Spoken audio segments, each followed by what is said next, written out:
Holosun Positive Identification Device, both the standard version and PID+. Holosun, when you want the absolute cutting edge of tactical weapon lighting. Holosun! You ain't tactically ready? Well, guess who is? That's right, Holosun! Hey, how come it's so lightweight? Because it's hollow, son! That's why. Holosun! This is our first foray into weapon lighting, and damn, we got it kind of right. Not too shabby. Here comes a nut and fancy review on the, you guessed it, Holosun PID and PID Plus Positive Identification Device.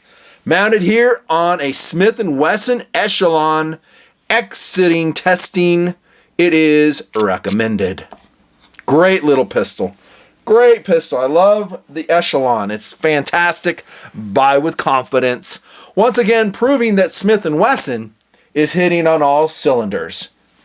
You're not tactically ready? Well, guess who is? Smith & Wesson. And, well, Holosun. Hey, I'm having fun with reviews. You know how I roll. I do love the company Holosun. You know this.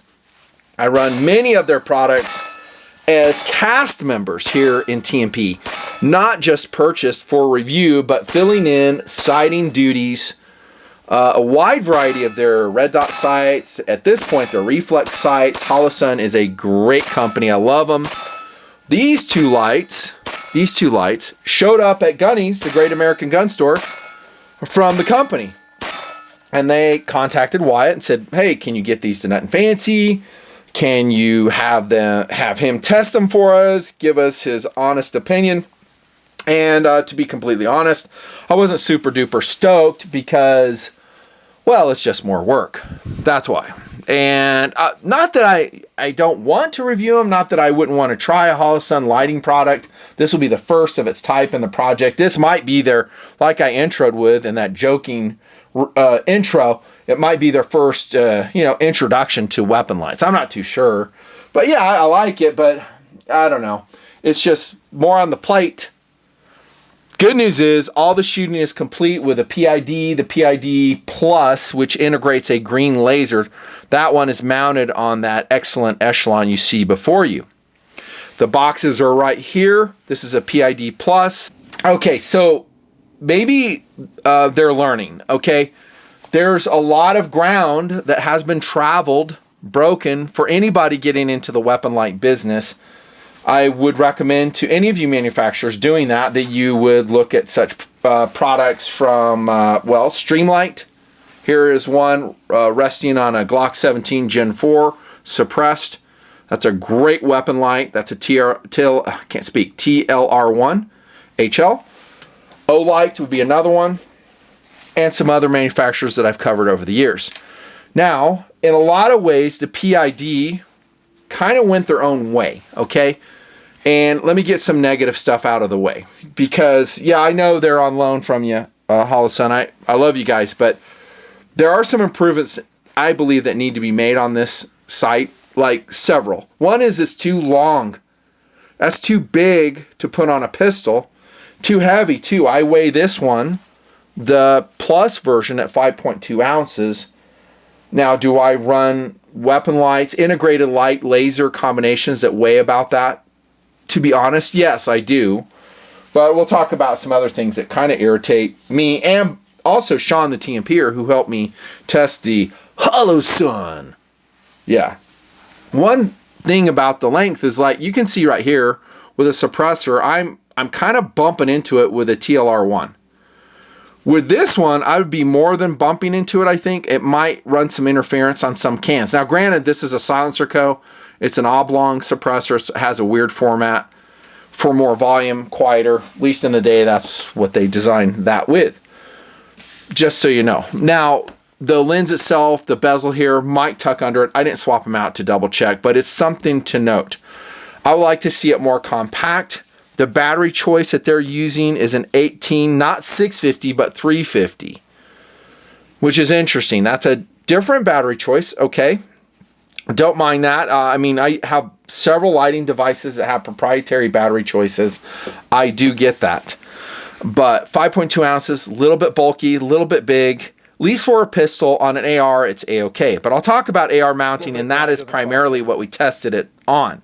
Especially the one you're looking at, the PID Plus. There you go, buddy.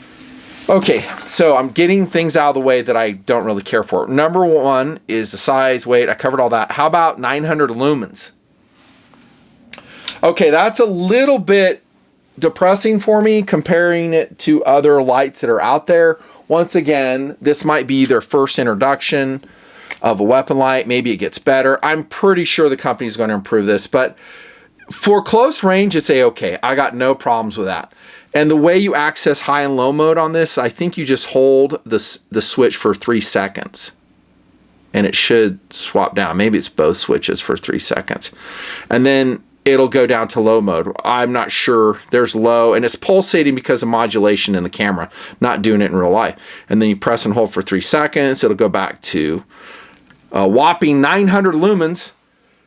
Is that enough on an AR? I'll tell you it is not. We were very disappointed with the light output. Here's a TLR1 by way of representation, being somewhat blocked by the can, to be honest. This is not a good test. I mean, we're on tabletop, we're not out in field, but I'm going to roll in video of what I'm talking about. I just think 900 lumens is not enough oomph for me. I want more. Okay, so that's a bad thing. Another bad thing is it is a tool mount. You're going to need a tool to put on your Picatinny rail, your 1913 rail. I just threw this on. I haven't shot it on the Echelon yet. Maybe I do, and I roll in some video. We'll see.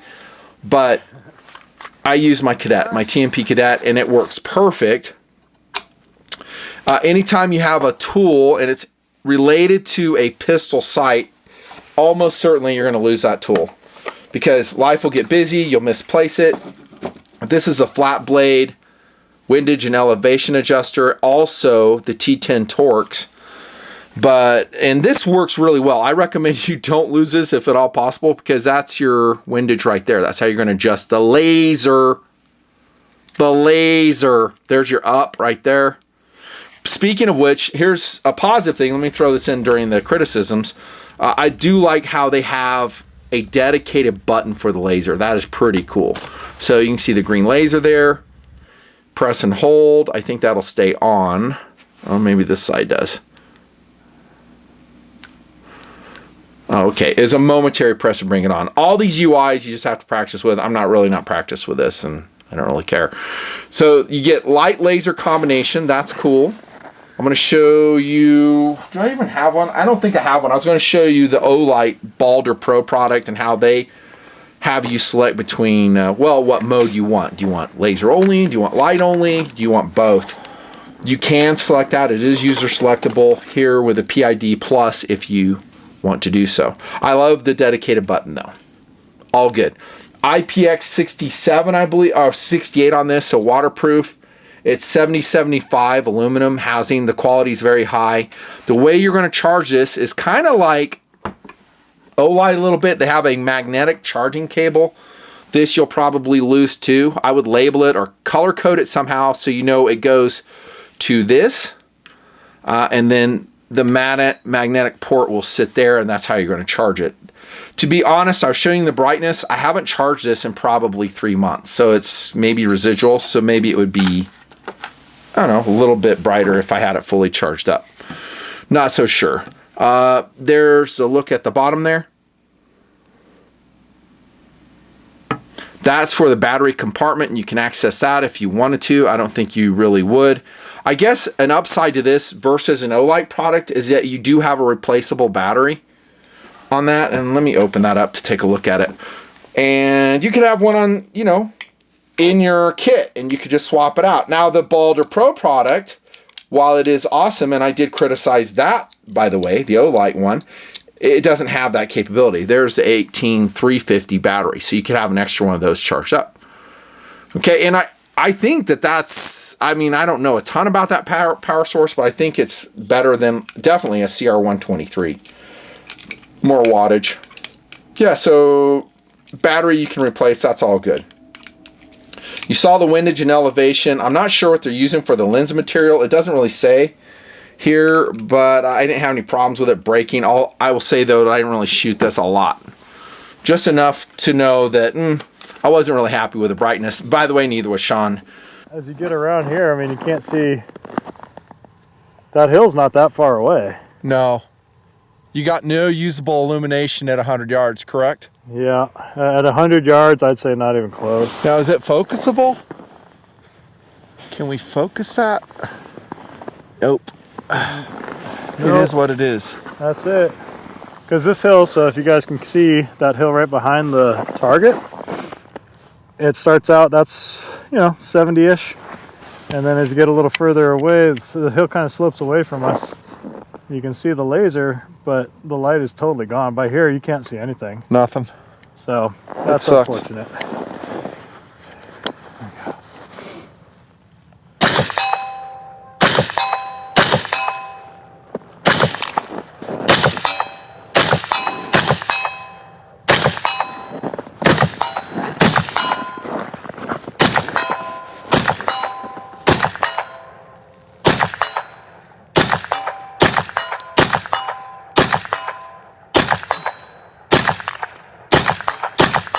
Okay, now use the scope.